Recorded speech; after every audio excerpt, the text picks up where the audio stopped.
videoda yanımda qardaşım Məhəmməd Əli var. Nətərsən? Və bu videoda dostlar böyük supermarketdə 30 saniyə vaxt verəcəm. Gördüyün səbədən nə satırsan hamısını alacağım. Alsan. Abunə sən mən. Göstər.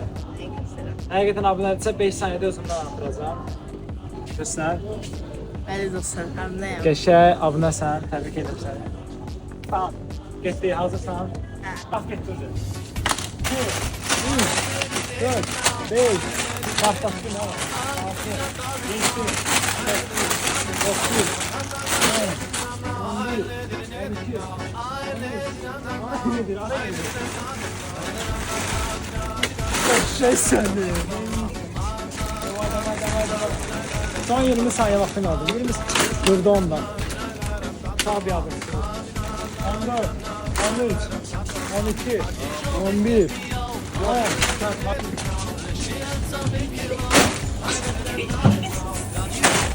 Yaşa.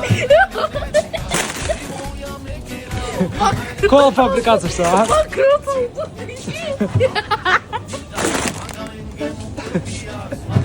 Kola kalmadı. Stop. Tutardı bak. Bak tutardı. Aç şunu inirse. Tutardı bak.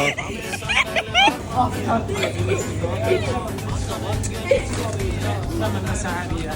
Sigara bilmem. Tekleri basla.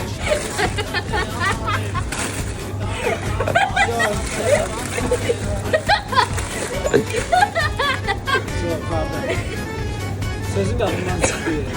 Neyse dostlar, əgər siz də belə videolara qatılmaq istəyirsinizsə, videoya bəyənib və kanala abunə olmağı unutmayın ki, gələn səfərdə sən qabağa çıxım. Sağ olun.